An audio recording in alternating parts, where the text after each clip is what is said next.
ಅಕ್ರಮ ರಿಯಲ್ ಎಸ್ಟೇಟ್ಗೆ ಕೊನೆಗೂ ಬಿತ್ತು ಬ್ರೇಕ್. ಸ್ಥಳ ಪರಿಶೀಲನೆ ನಡೆಸಿ ಕ್ರಮ ಕೈಗೊಂಡ ಅಧಿಕಾರಿಗಳು. ಅಕ್ರಮ ರಿಯಲ್ ಎಸ್ಟೇಟ್ನಲ್ಲಿ ಶಾಸಕರ ಹೆಸರು ತಳುಕು. ಪಾವಗಡ ತಾಲೂಕಿನ ರಾಜ್ಯವಂತಿ ಗ್ರಾಮ ಪಂಚಾಯಿತಿ ವ್ಯಾಪ್ತಿಯ ಕಣಿವೇನಹಳ್ಳಿ ಗ್ರಾಮದ ಸರ್ವೆ ನಂಬರ್ 131ರಲ್ಲಿ ರಿಯಲ್ ಎಸ್ಟೇಟ್ ವ್ಯಾಪಾರಿಗಳು ಅಕ್ರಮವಾಗಿ ನಡೆಸ್ತಾ ಇದ್ದ ಭೂ ಕಬಳಿಕೆಗೆ ಕೊನೆಗೂ ಬ್ರೇಕ್ ಬಿದ್ದಿದೆ. ಹೌದು, ಈ ಗ್ರಾಮದಲ್ಲಿ ಸಂಬಂಧಪಟ್ಟ ಇಲಾಖೆಗಳ ಅನುಮತಿ ಪಡೆಯದೆ ಗುಡ್ಡಗಳನ್ನ ಅಗೆದು ಬಂಡೆಗಳನ್ನ ಸ್ಫೋಟಿಸಿ ಭೂಮಿಯನ್ನ ಸಮ ಮಾಡಿ ರಿಯಲ್ ಎಸ್ಟೇಟ್ ಉದ್ಯಮವನ್ನ ನಡೆಸ್ತಾ ಇದ್ದು, ಇಷ್ಟು ದಿನ ಅಧಿಕಾರಿಗಳು ಕಣ್ಣಿದ್ದು ಕುರುಡರಂತೆ ವರ್ತಿಸ್ತಾ ಇದ್ರು. ಆದರೆ ಕಾಲಾನಂತರದಲ್ಲಿ ಅಕ್ರಮವಾಗಿ ನಡೆಸ್ತಾ ಇದ್ದ ರಿಯಲ್ ಎಸ್ಟೇಟ್ ಉದ್ಯಮದ ಬಗ್ಗೆ ತಾಲೂಕಿನಲ್ಲಿ ಗುಸುಗುಸು ಮಾತುಗಳು ಕೂಡ ಶುರುವಾಗಿತ್ತು. ಈ ಅಕ್ರಮದ ಬಗ್ಗೆ ಅಧಿಕಾರಿಗಳು, ತಹಸೀಲ್ದಾರ್, ಶಾಸಕ ವೆಂಕಟೇಶ್ ಅವರ ಗಮನಕ್ಕೆ ಬಂದಿದ್ರೂ ಕ್ರಮ ಕೈಗೊಂಡಿಲ್ವಾ ಎಂಬ ಪ್ರಶ್ನೆ ಕೂಡ ಎದ್ದಿತ್ತು. ಈ ಬಗ್ಗೆ ನಿಮ್ಮ ಪ್ರಜಾಶಕ್ತಿ ಕೂಡ ಧ್ವನಿ ಎತ್ತಿದ್ದು, ಅದ್ಯಾವಾಗ ವರದಿ ಪ್ರಸಾರ ಆಯಿತು, ಇದೀಗ ಅಧಿಕಾರಿಗಳು ಸ್ಥಳಕ್ಕೆ ದೌಡಾಯಿಸಿ ಕೂಡಲೇ ಕಾಮಗಾರಿ ನಿಲ್ಲಿಸುವಂತೆ ಆದೇಶಿಸಿದ್ರು. ಅಲ್ಲದೆ ಸದರಿ ಜಮೀನಿಗೆ ಸಂಬಂಧಪಟ್ಟ ವಿವರಗಳನ್ನ ನೀಡುವಂತೆ ತಹಸೀಲ್ದಾರ್ಗೂ ಕೂಡ ವಾರ್ನಿಂಗ್ ಅನ್ನ ಕೊಟ್ಟಿದ್ದಾರಂತೆ.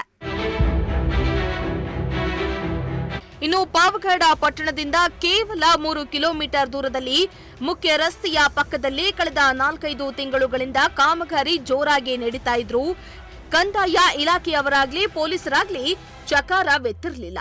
ಇದೀಗ ಜಿಲ್ಲಾ ಕೇಂದ್ರದಿಂದ ಬಂದ ಗಣಿ ಮತ್ತು ಭೂ ವಿಜ್ಞಾನ ಇಲಾಖೆ ಅಧಿಕಾರಿಗಳು ಅಕ್ರಮ ಚಟುವಟಿಕೆಗೆ ತಡೆಯೊಡ್ಡಿದ್ದಾರೆ. ಈಗಾಗಲೇ ನಡೆದಿರುವ ಅಕ್ರಮ ಗಣಿಗಾರಿಕೆಯನ್ನ ಅಂದಾಜಿಸಿ ದಂಡ ವಿಧಿಸುವುದಾಗಿ ಸ್ಪಷ್ಟನೆಯನ್ನ ನೀಡಿದ್ದಾರೆ.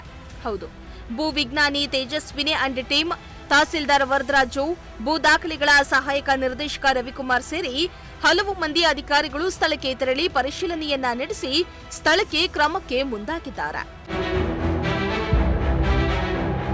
ಇನ್ನು ಈ ವೇಳೆ ಆಮ್ ಆದ್ಮಿ ಪಕ್ಷದ ಜಿಲ್ಲಾಧ್ಯಕ್ಷ ಎಚ್ ಜಯರಾಮಯ್ಯ, ಜಿಲ್ಲಾ ಕಾರ್ಯದರ್ಶಿ ಎನ್ ರಾಮಾಂಜನಪ್ಪ, ಎಸ್ ನರಸಿಂಹಯ್ಯ ಅವರು ಅಧಿಕಾರಿಗಳಿಗೆ ಅಕ್ರಮಗಳ ಬಗ್ಗೆ ವಿವರವನ್ನ ನೀಡಿದ್ದು, ಸರ್ಕಾರದ 39 ಎಕರೆ 29 ಗುಂಟೆ ಖರಾಬು ಜಮೀನು ಕಬಳಿಕೆ ಆಗ್ತಾ ಇರುವುದಾಗಿ ಆರೋಪಿಸಿದ್ರು.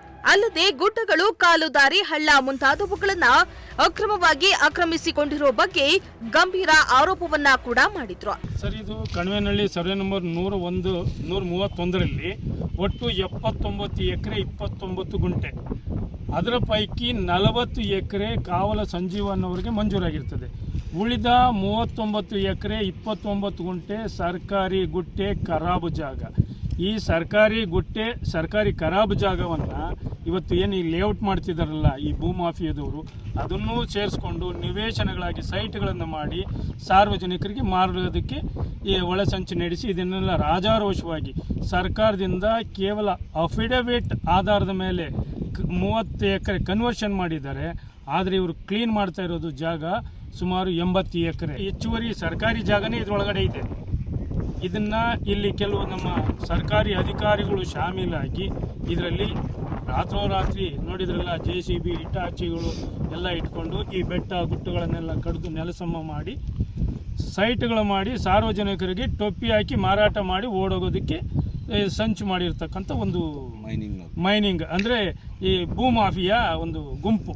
ಇನ್ನು ಈ ವೇಳೆ ಗಣಿ ಮತ್ತು ಭೂ ವಿಜ್ಞಾನ ಇಲಾಖೆ ಅಧಿಕಾರಿ ತೇಜಸ್ವಿನಿ ಮಾತನಾಡಿ, ಜಮೀನು ನಿಮ್ಮದಾಗಿದ್ದರೂ ಅದರಲ್ಲಿ ಕಲ್ಲು ಮಣ್ಣುಗಳನ್ನ ಅಗೆದು ತೆಗೆಯಲು ಅನುಮತಿ ಪಡೆಯುವುದು ಅಗತ್ಯ ಎಂದು ಎಚ್ಚರಿಕೆಯನ್ನ ಕೊಟ್ಟಿದ್ದಾರೆ. ಅಲ್ಲದೆ ಕೂಡಲೇ ಕಾಮಗಾರಿಯನ್ನ ನಿಲ್ಲಿಸಿ ಸ್ಥಳದಲ್ಲಿದ್ದ ಯಂತ್ರಗಳನ್ನ ಹೊರಗೆ ಕಳಿಸುವಂತೆ ಆದೇಶಿಸಿದ್ರು. ತಹಸೀಲ್ದಾರ್ ವರದರಾಜು ಮಾತನಾಡಿ, ಸದರಿ ಜಮೀನಿಗೆ ಸಂಬಂಧಿಸಿದಂತೆ ಪೂರ್ತಿ ವಿವರಗಳನ್ನ ಒದಗಿಸುವಂತೆ ಭೂ ದಾಖಲೆಗಳ ಉಪ ನಿರ್ದೇಶಕರಿಗೆ ಸೂಚನೆಯನ್ನ ನೀಡಿದ್ದಾರೆ. ಅವುಗಳನ್ನು ಪರಿಶೀಲಿಸಿ ಸರ್ಕಾರಿ ಜಮೀನು ಕಬಳಿಕೆಯಾಗುವುದು ಕಂಡುಬಂದರೆ ಕಾನೂನು ಪ್ರಕಾರ ಕ್ರಮ ಕೈಗೊಳ್ಳುವುದಾಗಿ ತಿಳಿಸಿದ್ರು. ಸರ್, ಅದೇ ಬಂದ್ವಿ ನಾವು ಕಂಪ್ಲೇಂಟ್ ಮೇಲೆ ತಹಸೀಲ್ದಾರ್ ಡೇಟ್ ಕೊಟ್ಟರು, ಬಂದ್ವಿ ಇಲ್ಲಿಗೆ ಪರಿಶೀಲನೆ ಮಾಡಿದ್ವಿ ಸರ್. ಇನ್ನವರು ಸ್ಕೆಚ್ ಅದೆಲ್ಲ ಕೊಟ್ಟರೆ ನಮಗೆ ಎಷ್ಟಾಗಿದೆ ಏನು ಅಂತ, ಎಷ್ಟು ಎಕರೆ ಇದಾಗಿದೆ ಅಂತ ಅದ್ರ ಮೇಲೆ ಅಸೆಸ್ ಮಾಡಿ ಮೆಟೀರಿಯಲ್ ಏನಿದೆ ಖನಿಜ ತೆಗೆದಿದ್ದಾರೆ ಅದ್ರ ಮೇಲೆ ಪೆನಾಲ್ಟಿ ರೈಸ್ ಮಾಡ್ತೀವಿ ಸರ್. ಪೆನಾಲ್ಟಿ ಕಟ್ಟಲಿಲ್ಲ ಅಂದರೆ ಕಾನೂನು ಪ್ರಕಾರ ಕ್ರಮ ಜರುಗುತ್ತೆ. ಈಗ ಮೇಲ್ನೋಟಕ್ಕೆ ಈ ಜಮೀನ್ದಾರರು ಯಾವ ರೀತಿ ನೀವು ಓವರ್ಟೇಕ್ ಮಾಡಿದಾರಂತ ನಿಮ್ಮ ಅಂದರೆ ಅವ್ರು ನಮ್ಮಲ್ಲಿ ಯಾರ ಇಲಾಖೆ ಪರ್ಮಿಷನ್ ತಗೊಂಡಿಲ್ಲ ಸರ್. ಇಲಾಖೆಯಿಂದ ಅನುಮತಿಯಾಗಲಿ ನಾವು ಈ ಥರ ಹಿಂಗೆ ಮಿನರಲ್ ಉಪಯೋಗಿಸ್ಕೊಂತಿದ್ವಿ, ಅನುಮತಿ ತಗೊಂಡಿಲ್ಲ. ಅದನ್ನ ಅವರು ಹೇಳಿದ್ದಾರೆ ತಗೊಂಡಿಲ್ಲ ಅಂತೇಳಿ ಅಂತ. ಸೊ ಮುಂದೆ ಅದೇ ಎಲ್ಲ ಅವ್ರು ಒಪ್ಕೊಂಡಿದ್ದಾರೆ. ಸ್ಕೆಚ್ ಪ್ರಕಾರ ಎಷ್ಟು ಬರುತ್ತೆ ಏನು ಪ್ರಮಾಣ ಅಂತ ನೋಡಿ ಅದಾದಮೇಲೆ ಅವ್ರಿಗೆ ನಮ್ಮ ರೂಲ್ಸ್ ಪ್ರಕಾರ ಏನಿದೆ ಅದನ್ನು ನಾನು ದಂಡ ವಿಧಿಸ್ತೀವಿ ಸರ್. ಅಲ್ಲ, ಈಗ ದೂರು ಕೊಟ್ಟಿದ್ದಕ್ಕೆ ಮಾತ್ರ ನೀವು ಬಂದ್ರಿ, ಒಂದು ವೇಳೆ ಬರ್ದೇ ಇದ್ರೆ, ಈಗ ದೂರು ಕೊಡದೇ ಇದ್ರೆ ನೀವು ಯಾರು ಬರಲಿಕ್ಕಿಲ್ಲ ಅಲ್ವಾ? ಆದರೆ ಸರ್ ಈ ರೋಡಲ್ಲಿ ನಾವು ಓಡಾಡಿಲ್ಲ. ಯಾರಾದರೂ ಈಗ ತಹಶೀಲ್ದಾರ್, ರೆವಿನ್ಯೂ ಅಥವಾ ಪೊಲೀಸು ಯಾರ ಗಮನಕ್ಕೆ ಬಂದರೂ ಯೂಶಲಿ ಹೇಳ್ತಾರೆ ಸರ್, ನಮ್ಮದು ತಾಲೂಕು ಆಫೀಸ್ ಇಲ್ಲ, ಡಿಸ್ಟ್ರಿಕ್ಟ್ ಆಫೀಸ್ ಇರೋದ್ರಿಂದ ನಮಗೆ ಇವರು ಕಮಿಟಿ ಮೆಂಬರ್ಸ್ ಇರ್ತಾರೆ ಸರ್. ಅವ್ರು ಯಾರಾದರೂ ಇನ್ಫಾರ್ಮ್ ಮಾಡಿದಾಗ ನಾವು ಖಂಡಿತ ಬರ್ತೀವಿ ಸರ್. ಇಲ್ಲ ನಾವು ಹೋಗ್ಬೇಕಾದ್ರೆ ನಮಗೆ ಕಾಣಿಸಿದ್ರು ಕೂಡ ನಾವು ಆ್ಯಕ್ಷನ್ ತಗೋತೀವಿ. ಈ ರೋಡಲ್ಲಿ ನಾವು ಏನು ಓಡಾಡಿರಲಿಲ್ಲ, ನಮಗೆ ಕಂಪ್ಲೇಂಟ್ ಬಂದಾಗ ಯೂಶಲಿ ನಲ್ಲಿ ಪಾವಗಡದಲ್ಲಿ ಎಗ್ಗಿಲ್ಲದೆ ಅಕ್ರಮ ರಿಯಲ್ ಎಸ್ಟೇಟ್ ದಂಧೆ ನಡೀತಾ ಇದ್ದು ಅಧಿಕಾರಿಗಳು ಜನಪ್ರತಿನಿಧಿಗಳು ಕಂಡಿದ್ದು ಕುರುಡರಂತೆ ವರ್ತಿಸಿದ್ದು ಇದೀಗ ಎಚ್ಚೆತ್ತುಕೊಂಡಿರುವುದು ಹಲವು ಅನುಮಾನಗಳಿಗೆ ದಾರಿ ಮಾಡಿಕೊಟ್ಟಿದೆ. ಇಮ್ರಾನುಲ್ಲಾ, ಪ್ರಜಾಶಕ್ತಿ ಟಿವಿ, ಪಾವಗಡ.